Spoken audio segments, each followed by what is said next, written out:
Halo guys, balik lagi di channel YouTube aku.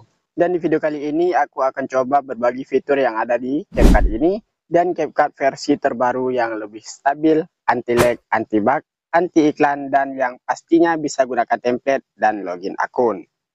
Sekarang aku akan coba terlebih dahulu untuk membuktikan kepada kalian kalau aplikasi ini 100% bisa digunakan dengan baik. Oh ya guys, jangan kalian skip video ini ya, karena aku akan taruh password aplikasinya di video ini. Let's go.